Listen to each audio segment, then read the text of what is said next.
Hello everyone, नमस्ते अनि स्वागत छ हजुरहरूलाई हिमालय किचनमा। आज म हजुरहरूको लागि लिएर आएको छु एकदमै मिठो क्रिस्पी प्याजको पकौडाको रेसिपी। ल अब यसको लागि मैले यहाँ बलमा लिएको छु 3टा ठुलो प्याजलाई यसरी लाम्चो काटेर लिएको छु। अब मैले यसमा राखेँ 1 ठुलो चम्चा लसुन र अदुवाको पेस्ट। म राख्दैछु 3 ठुलो चम्चा बेसन।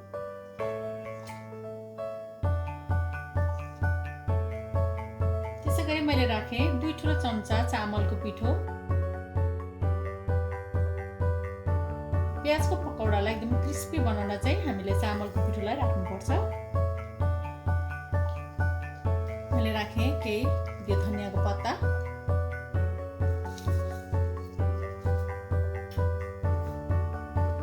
यसमा म राख्दैछु आधा सानो चम्चा चाट मसला। त्यसैगरी नुन राख्दैछु म आफ्नो स्वाद अनुसार।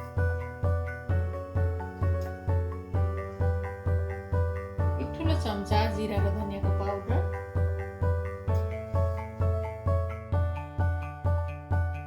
1 सानो चम्चा गरम मसला पाउडर,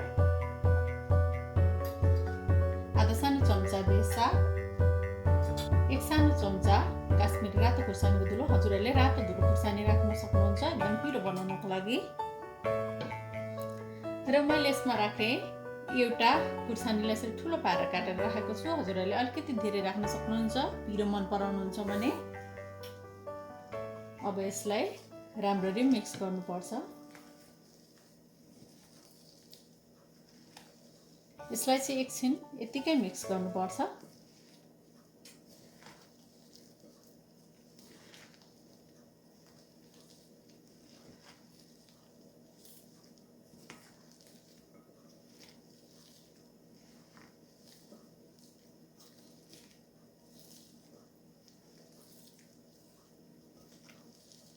र यो के गरी अलिकति ड्राई जस्तो भयो भने यसमा थोरै हामी पानी राखेर मुस्न सक्छौँ।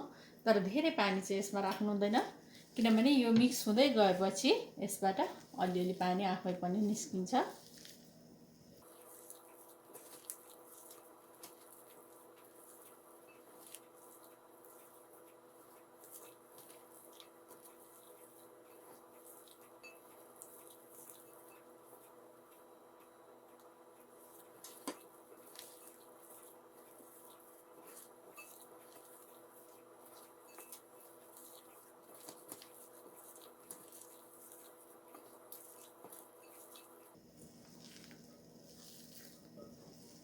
र यतिको मिक्स गरिसकेपछि अब 10 मिनट जति यसलाई म छोपेर राख्छु पहिला पकाउनुभन्दा अगाडि। ल पकौडा बनाउनुको लागि मैले यहाँ तेलै तताउन राखिसकेको छु। अब म यसरी बिस्तारै तेलमा पकौडा राख्छु।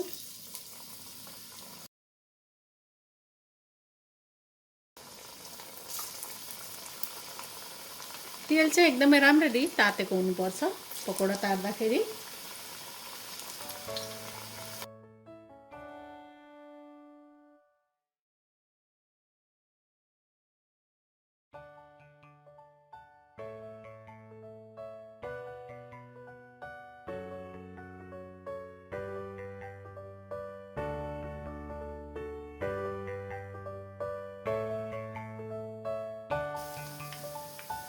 अब यसलाई रातो र क्रिस्पी गरेर पकाउनुपर्छ दुवै तर्फबाट फर्काएर। पकौडा पाकिरहेछ। अब म यसलाई सबैलाई यसरी अर्को साइडमा फर्काउँछु। यसरी फर्काएर पनि म अर्को साइडबाट पनि यो यसरी रातो रातो र क्रिस्पी हुने बेला सबै यसलाई पकाउँछु।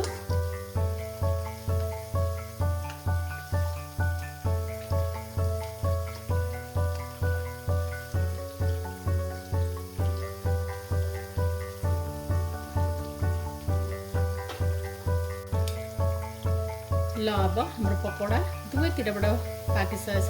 यसलाई म अब छेक्छु।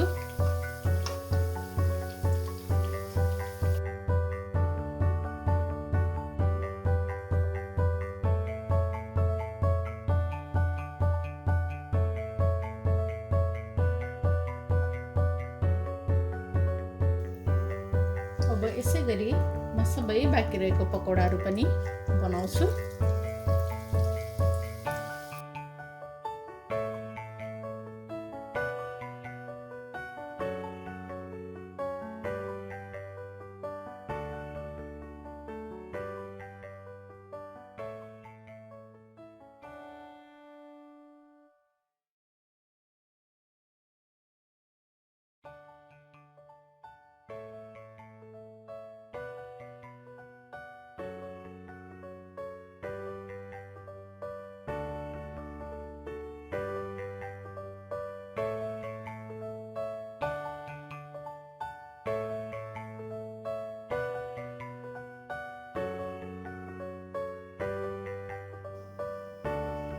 ल एकदमै मिठो क्रिस्पी प्याजको पकौडा चाहिँ अब बनेर रेडी भएको छ खानको लागि। यो एकदमै मिठो बनेको छ, एकदमै क्रिस्पी बनेको छ।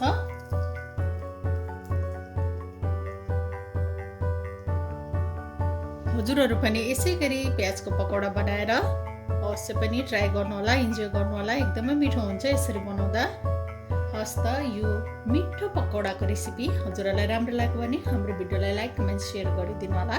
यस्तै रेसिपीहरूको लागि हाम्रो च्यानललाई सब्सक्राइब पनि गरिदिनु होला।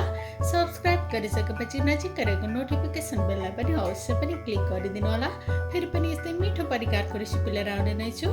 हाम्रो भिडियो हेरिदिनु भएकोमा हजुरहरूलाई धेरै धेरै धन्यवाद।